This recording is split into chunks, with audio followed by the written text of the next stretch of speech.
السلام علیکم ورحمۃ اللہ وبرکاتہ۔ سامعین، تقسیم وراثت کے سلسلے میں ہمارے معاشرے میں کافی گڑبڑی ہوتی ہے۔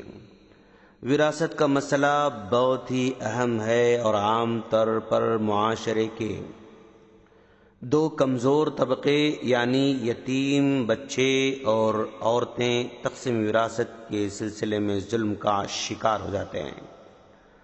ہمارے معاشرے میں جب کسی کا انتقال ہوتا ہے تو وراثت کے معاملے میں افراط اور تفریط کے شکار ہو جاتے ہیں۔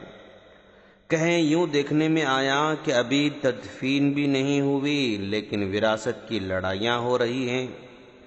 کہیں ایسے نظر آیا کہ باپ کا انتقال ہو کر سالوں سال ہو جاتا ہے لیکن وراثت تقسیم نہیں ہوتی ہے۔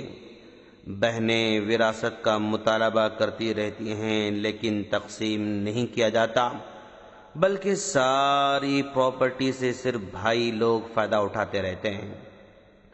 کہیں ایسا ہوتا ہے کہ 2-3 نسل تک بھی وراثت تقسیم نہیں ہوتی، زمین و جائیداد کی قیمتیں بہت بڑھ جاتی ہیں، پھر بھائیوں کی نیتیں بدل جاتی ہیں اور اختلاف شروع ہو جاتا ہے۔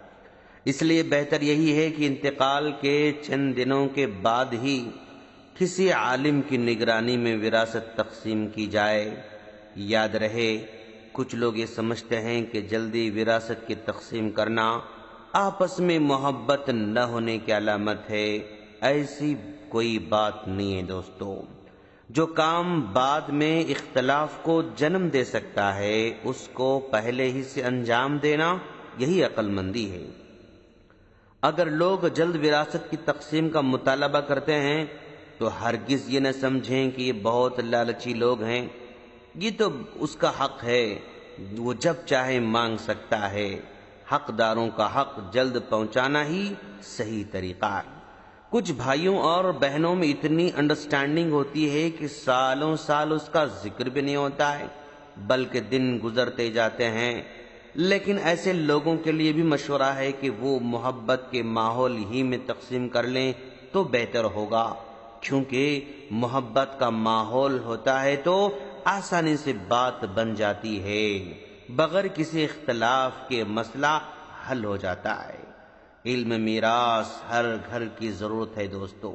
اور حضرت ابو ہریرہ رضی اللہ تعالیٰ عنہ کہتے ہیں کہ اللہ کے رسول صلی اللہ علیہ وسلم نے فرمایا، لوگوں فرائض کو سیکھو اور لوگوں کو سکھاؤ، یقیناً یہ آدھا علم ہے اور بھلا دیا جائے گا، اور یہ پہلا علم ہوگا جو میری امت سے اٹھا لیا جائے گا۔ یہ ابن ماجہ کی حدیث ہے۔ وراثت کا علم سیکھنا اور سکھانا بہت بڑی نیکی ہے۔ اللہ تبارک و تعالیٰ نے قرآن مجید میں سورہ النساء کی آیت نمبر 7 سے لے کر 14 اور آیت نمبر 176 میں واضح کر دیا ہے کہ کس کس وارث کو کتنا کتنا حصہ ملنا چاہیے۔ جب آدمی مر جاتا ہے تو سب سے پہلے اس کے قرضے کے بارے میں پوچھا جائے گا۔ اگر قرضہ ہو تو اس کے کفن دفن کے بعد سب سے پہلے اس کے قرض کی ادائیگی کریں۔ اس کے بعد یہ دیکھا جائے گا کہ کیا اس نے مرنے سے پہلے کچھ مال کسی کو دینے کی وصیت کی ہے۔ اگر اس نے وصیت کی ہے تو وصیت کو پورا کیا جائے گا اور خیال رکھا جائے گا کہ وصیت پر عمل اس کے قرض کو ادا کرنے کے بعد ہی کیا جائے گا۔ اور وصیت میں آدمی اپنے مال کا تیسرا حصہ وہ ڈونیٹ کر سکتا ہے، اس سے بڑھ کر نہیں کر سکتا ہے۔ وصیت ان لوگوں کے حق میں کر سکتا ہے جو وارث بننے والے نہیں ہیں، اور جو وارث بن سکتے ہیں ان کے حق میں وصیت نہیں چل سکتی ہے۔ ان مراحل کے بعد مال کو وارثین میں تقسیم کر دیا جائے گا۔ یاد رکھیں، جس طرح وقت پر نماز پڑھنا، وقت پر روزہ رکھنا اور حج کرنا ضروری ہے، اسی طرح میراث کو بانٹنے میں تاخیر نہ کریں، کیونکہ دیر کرنے سے بہت سارے مسائل پیدا ہو رہے ہیں۔